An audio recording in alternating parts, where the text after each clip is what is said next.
Hey folks, welcome back. We're going to get started on the 1978 Yamaha XS11. This is the first year of the excessive 11. I'm pretty sure we're going to have to get into it pretty deep. So ultimately this will be a multi-part series. So let's get into that right now.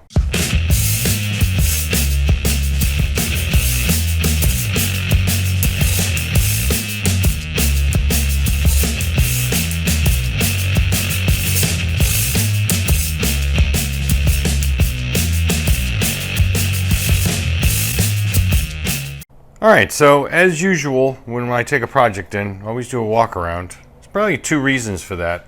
Not probably, there is two reasons for it. First one is to show you all the bike and go over it, maybe discuss some different things about the plan of action. But the second reason is I use this as a documentation of pre-existing damage, especially on an old classic like this. Not that I've ever been blamed for doing anything, but I still do it for liability reasons.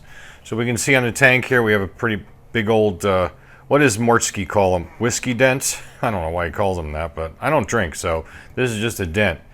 A touch up here, scratch here, the paint is pretty crinkled, some natural corrosion from age, things like that. I'm looking for more like damage that could be, said, hey look, that happened under your watch, but no, that's not the case. Seat upholstery looks good. I don't see any rips or tears except for a little spot right there along the edge of the, I don't know, is that part of the seat? I guess it is. I don't know, but you got a little bit of wear there, a little scratch there, a couple of scratches here. Lights look pretty good. Exhaust is stock. That's nice. It's nice to get an old classic like this that hasn't been butchered up with 4-into-1 and pods and all that crap. This is 100% stock. So stock muffler, stock exhaust, stock headers, and stock carbs, stock airbox, stock everything. And so we're going to look around this front side here a little bit. No cracks in the, what is this called, headlight? A couple of scratches up here. Forks, normal delamination of that clear coat that they put on there, or whatever you want to call that. Just separation and some corrosion underneath it. Yeah, we'll have to deal with that, or he will. I don't know. We're not going to do a restoration on this. This is really a repair. Maybe bordering on refurbishment a little bit. God, sun is in a bad spot. Gee whiz. Well, I guess the sun can never really be in a bad spot. I'd say it's in a bad angle right now. We all love the sun, of course. And so we can look on this side of the seat.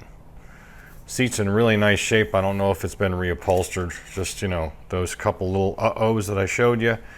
Left side cover, pretty good shape. I would wager that around the edges, it's probably got some chips. There's a little mark right there on this gold. Well, actually, that's where the pinstriping overlays. I don't know, they clear coated over that and it's a little higher there. Who cares? I'm not worried about that. And I'm just documenting. And then we'll check out the back here. Like I said, it's really nice to work on something that's not modified, all right?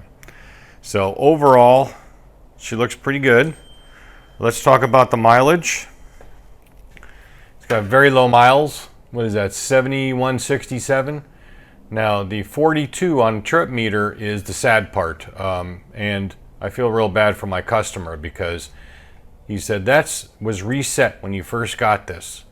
And he did some, and I'll get into the full story here in a minute, but he did some carb work himself, got it running, then ended up having the problems, which I'm about to go over with you, and only got 42 miles on it. And I don't know how many months he's owned it, but it's been, in that state for a while. I just noticed this too. Look at the starter switch is gone. So you must be reaching in with something and hitting that. We'll have to fix that for sure. Yeah, for sure. So that's gone.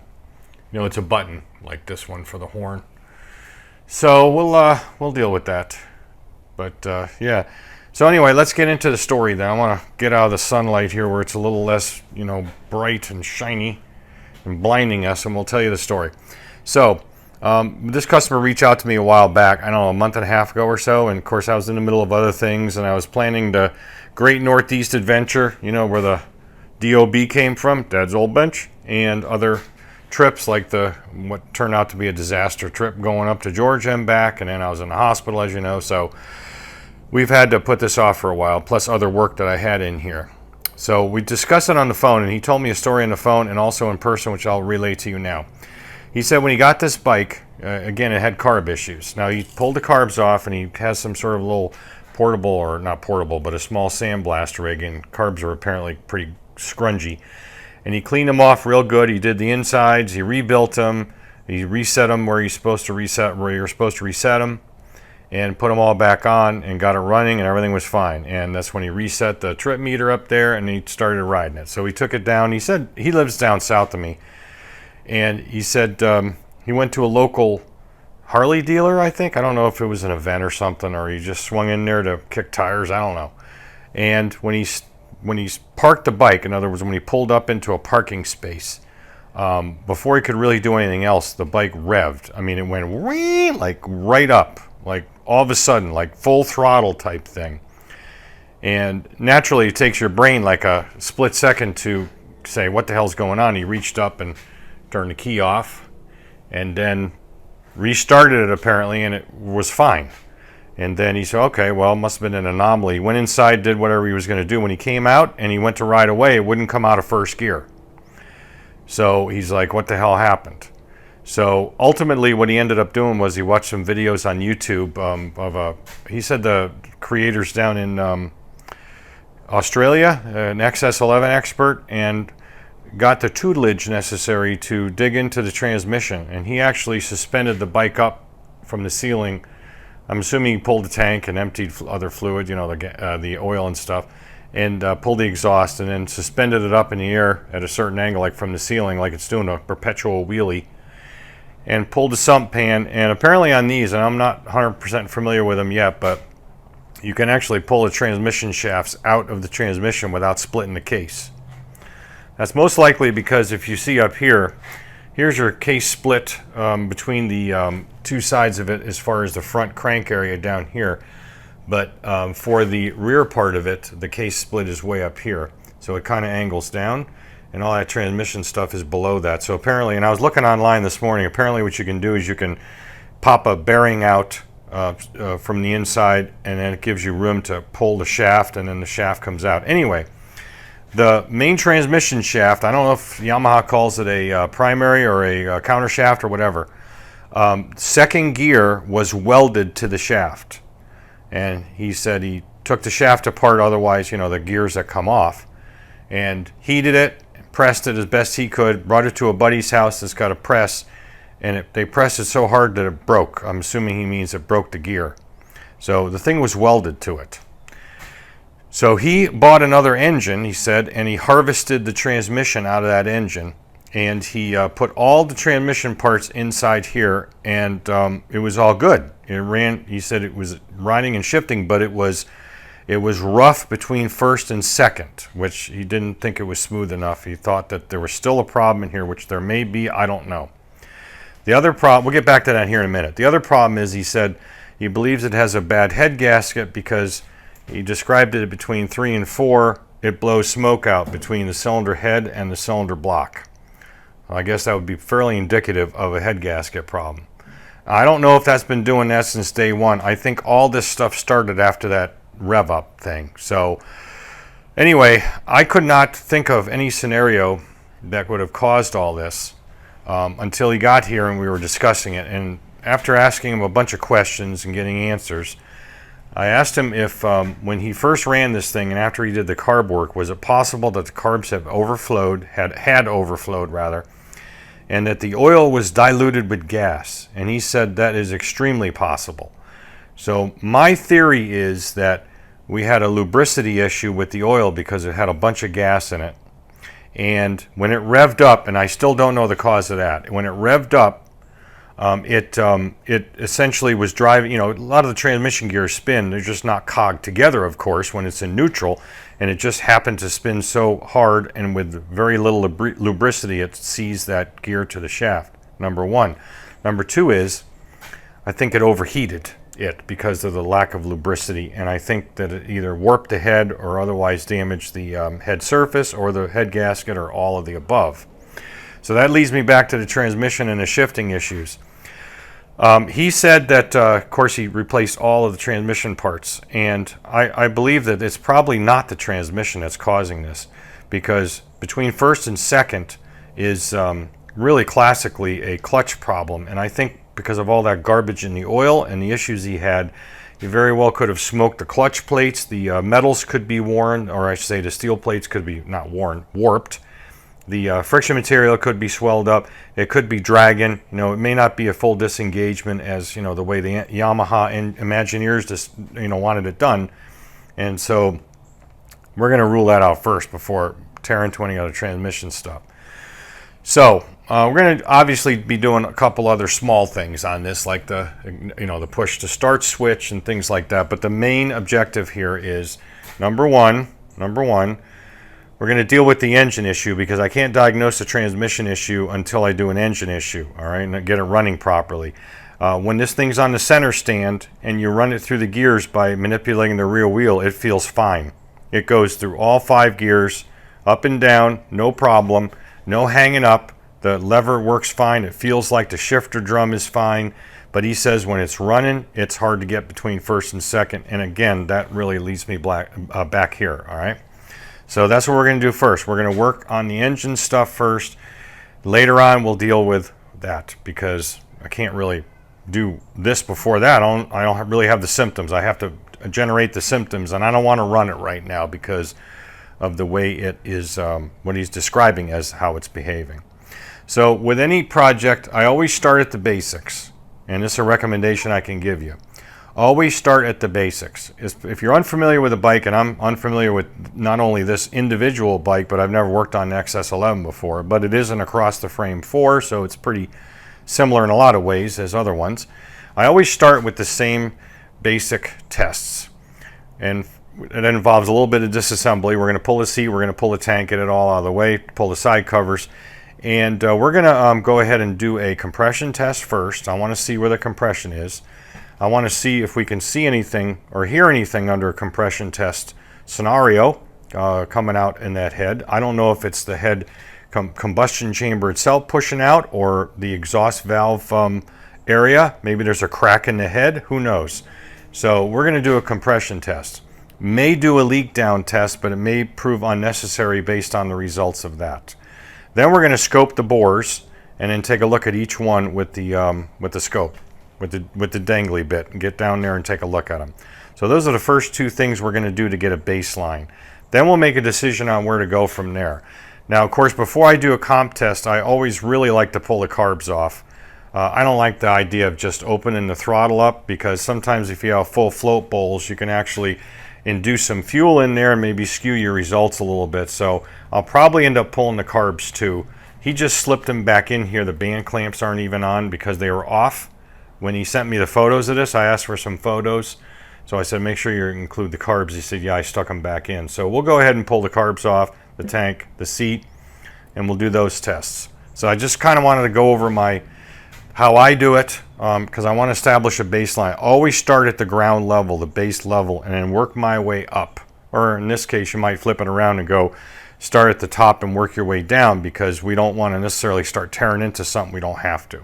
So I'll get you set up in the stand, and we'll take some stuff apart, and then we'll get into those tests.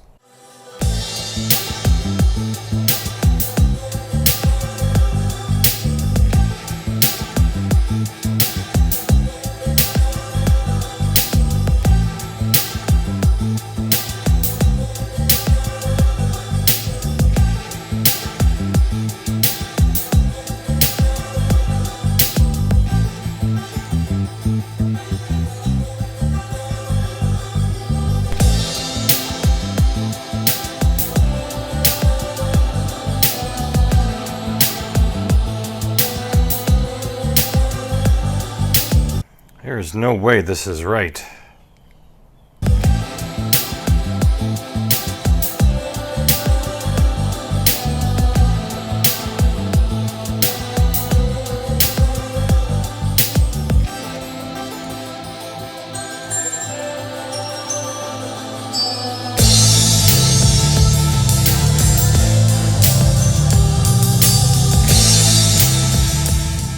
Okay, so There's a bunch of bolts, screws missing on this. That's okay. We'll replace those. We got plenty of those. As far as holding the airbox in, there's a number of things that jump right out at me. These vacuum caps, this one's not bad. The one on number 1 is completely loose. The middle two are, or I should say where is it? Yeah, the middle two are for other functions. For example, there are 2 fuel cocks, one for each set of carbs or pair of carbs, and then they're vacuum actuated. So you have a vacuum line from like number 2 and number 3 going to the left one and the right one respectively, or however Yamaha wants it. I'll have to look that up. Those are loose. I can already see right now that we're going to have to replace the carb holders. There's some cracks around that vacuum. See if we can get into that. You see around that vacuum port, there's some cracks. So we're going to replace those. That's just good practice. I've mentioned that many times before. We'll get those out of here eventually. These look pretty good, pretty pliable. Probably leave those alone on the airbox intake side. We can probably just get this out maybe, but maybe we don't have to. I don't know. You see, it's just missing that screw and was missing this bolt on that side. So yeah, customer did a nice job on electrical repair here. He replaced the old barrel type fuses with ATO fuses with this little block. Pretty nice. I like it. Yeah. So anyway, not hard, not too bad. Did a little time lapse there to illustrate what I just did.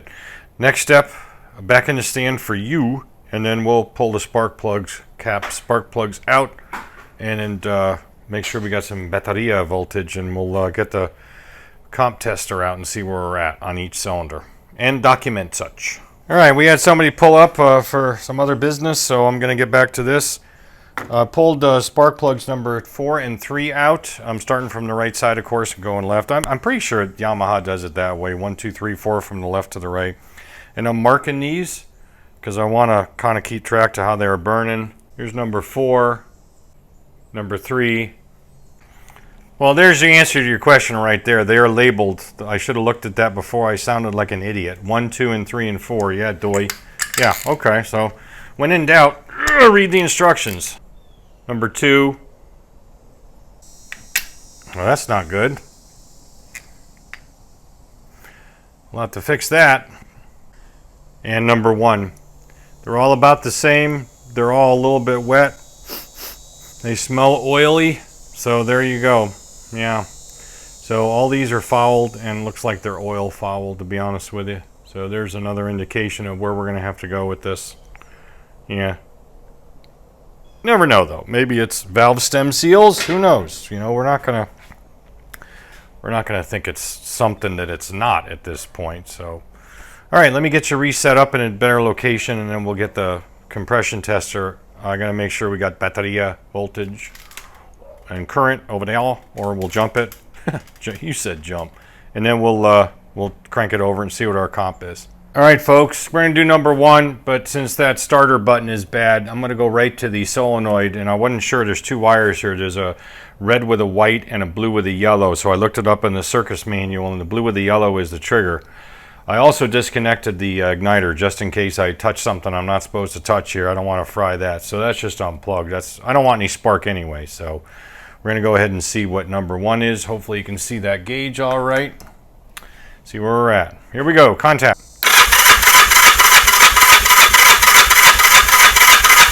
Not bad there, folks. Let's see. That's about 170 on number 1. All right. I need one of those push button switches, you know, that many of the creators that do automotive stuff use. I know Mortsky calls it a loser switch. I'm not really sure why, but anyway, this is number 2.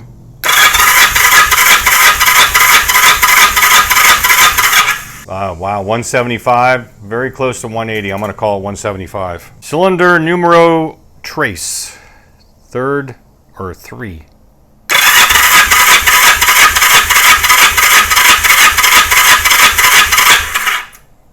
Same. Thing's got some really good compression. Number 4.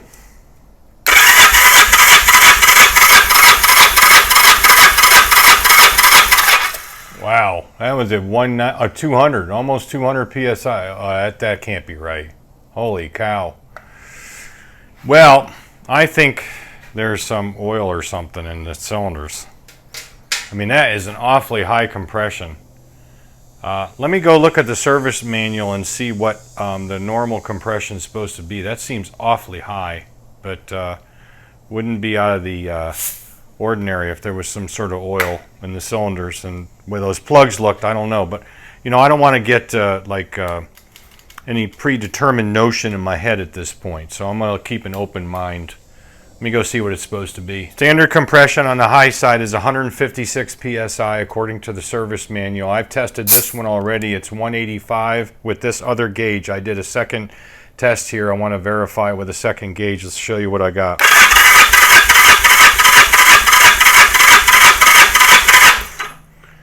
Yeah, it's about 185. So the other one was almost close to 200 on that gauge, but you know, that could be just differences in the, you know, the way the thing is sealing and so forth, but pretty much the same. It's very, very high compared to what stock readings are supposed to be. So I don't know the answer to that. I'm going to have to verify with the customer if he knows if they did any. I don't think they did any high compression work on it. This thing looks completely stock, but that is awfully high compression. So I don't know. Let's pull the bore scope out and take a look at the bores.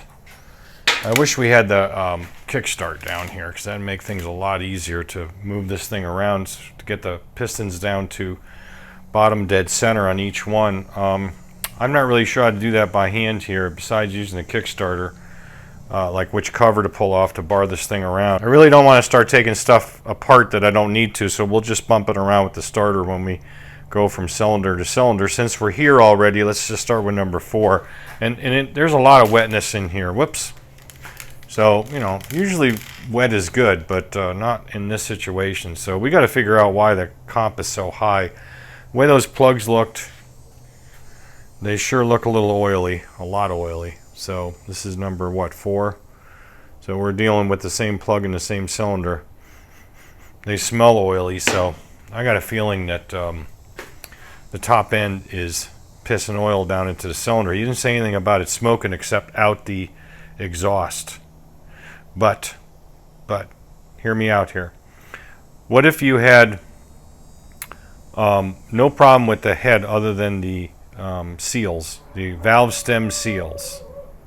Of course, there goes the dog. What if you have problems with the valve stem seals and you're leaking down into the exhaust chamber at the exhaust side and it's smoking? It could easily be mistaken for you know, puffing smoke at the level of the head to the cylinder block, right? So let's go take a look inside the bores and see how they look. And use my little lightsaber here. But you are not a Jedi yet. All right, fine. Thanks a lot, Yoda, for bursting my balloon. I got it pretty much down BDC.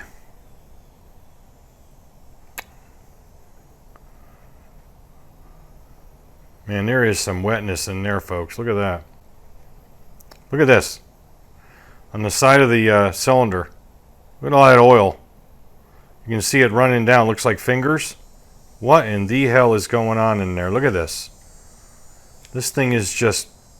I'm going to have to call a customer and make sure he didn't throw anything in there, but that sure looks like it's like oil. Can you see this? It sure looks like oil just running down the cylinders after being pushed up by the oil control rings and the compression rings, and now it's running back down. That's why your compression's so high. There's your problem, lady. Well, there sure as hell ain't a lubrication problem in there, but look at those pistons. Look at the top of the domes of the piston with the reliefs for the valves. They're just sitting, there's oil sitting in them. I mean, really. There's why your comp is so high. All right, so I think right now, number 1, we're definitely looking at pulling the head, but not because it's got a blown head gasket. We're naturally going to replace it. But I think clearly we have a situation where we're getting oil by the intake and or both exhaust valve stem seals. Probably the exhaust, if I had to guess. And they've got some torn seals in there, or they're completely smoked. And there's a bunch of oil getting down into the cylinder. And that's why your comp's high. That's why he's seeing puffing, because I believe it's coming probably around an exhaust gasket and not necessarily the cylinder head. You never know. Gasket. And the way this thing's got compression, you know, I know it's got oil in there to skew it a little bit, but you know, I don't think we're going to mess with the base gasket here unless we have to, because the thing's got such low mileage that you know, it's got a situation where the rings are probably in good shape. I'm not going to know 100% until I get into the, you know, and when I pull the head and take a look at down inside there. But well, I can tell you that the base gasket looks damp, like it's wet. Now, whether that's running down from above, he said that the tensioner is leaking. I don't see anything leaking out of the tensioner. But speaking of leaks, all right, we do have one, a massive one underneath it, which I believe is the sump. Probably where he did the work. Maybe the gasket's no good. Maybe it's not tight. I don't know. This thing's dripping oil like a son of a gun. It's got enough to do our tests. It's coming back up now. It had about half, so we're not running it anyway. It's not going to screw it up. But I'm definitely not running this in this condition. I'm not putting the carbs on and running it. No way. I'm glad I didn't. But, yeah. It's got enough to crank it. That's fine. In fact, I'll probably add a little bit more just to make sure. And then let me go ahead and check the other 3 cylinders, and then I'll report back my findings. Okay, 4 you already saw. 3 is not as bad, but there's a little bit of oil. You can see it running back down the cylinder. 2 and 1 are much better, but they're all wet. So this is the worst one, and this has the highest compression, so that would make sense. So, all right, I need to call a customer. I got to ask him a couple more questions before I go into this a little deeper, and then we'll come back to it and then see where we're going to go for the rest of this video. Okay, folks, I reached out to the customer to ask him 2 questions. He did get back to me. Number 1, I asked him, did by any chance you squirt any oil down the cylinders at some point recently? He said no. And I said, was it smoking when it was running? He said no, but it did smoke considerably when he first got it started back up after doing the the transmission work. Remember, he had the bike up like this, but that's not going to cause a whole lot of oil to get down in the cylinders. If it was flipped over, maybe, but he said I drained the crankcase anyway. So any oil that was up there would have been toward the intake side and then just gone back down into the block through whatever, you know, feature it is, cam chain tunnel or whatever, to get the oil back into the crankcase.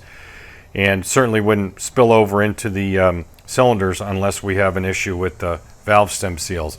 He said after it stopped smoking when he first started it up, and it wasn't smoking, he just rode it a little bit up and down his neighborhood and it ran okay and didn't smoke. So I'm surmising that this leak is not like a gusher, but it's definitely dripping in there, and I know if we started it up now, this thing be smoking like mosquito control.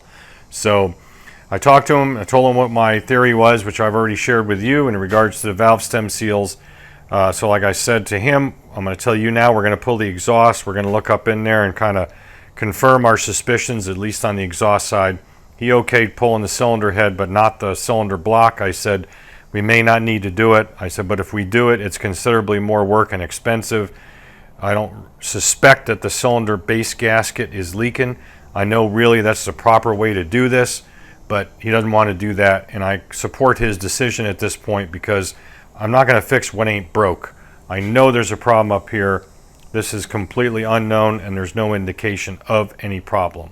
So what we're going to do right now is we're going to pull the exhaust off, take a look up in there, and then I think that's where we're going to end this particular video, this part 1 of the XS11 project.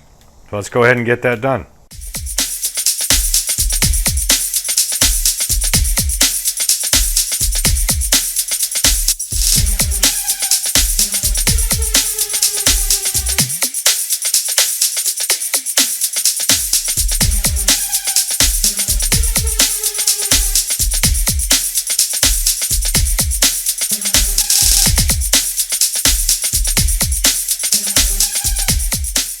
Service manual says that the brake panel here comes off as an assembly with that muffler, but that's incorrect. The spring won't clear the inside of the feature on the frame here, so just take that one extra bolt out back here right there for the muffler. So I took that out and it came right out. So yeah, so sometimes service manuals aren't exactly right, but I always try it the way they say.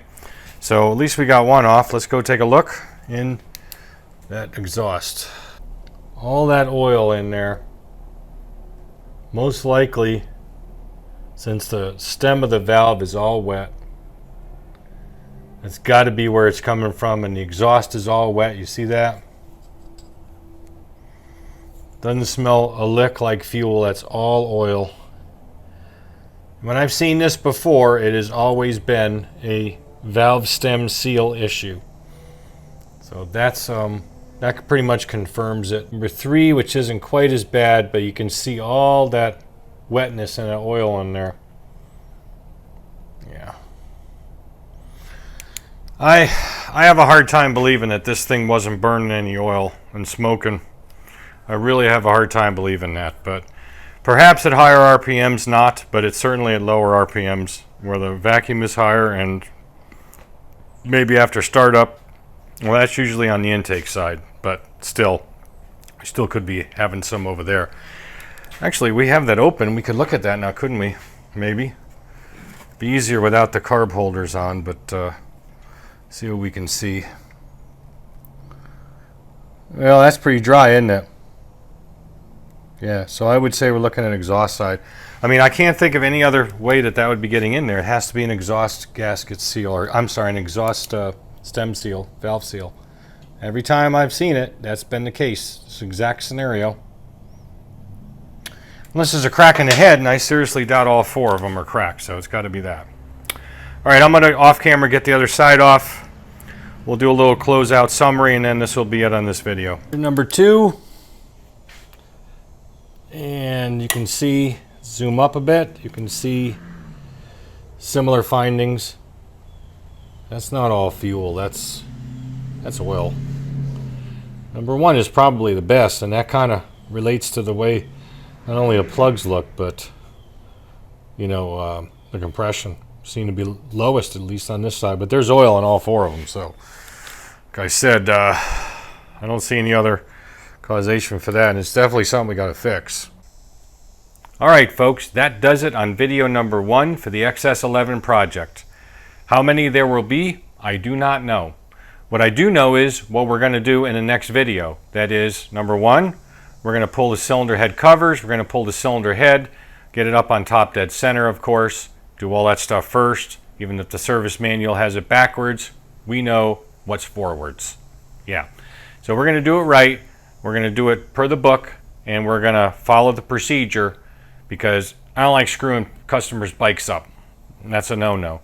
So we're going to do it by the book, and we're going to get this apart, and we're going to verify that, number 1, the cylinders are not scored. Hopefully that's the case, because the bore scope didn't seem to indicate it. And number 2, we're going to take the head apart. May not be in the next video, it may be the video after that, but we're going to disassemble the head, and we're going to absolutely 100% verify that them valve stem seals are either A, torn, or B, just simply worn out. And easy way to do this is when you pull the springs and the keepers and everything off the valve, if the valve just falls out of the head, yeah, the stem seals are pretty much shot, right? So we'll get to that when we get to it. That's what we're going to do. I know what you're going to say.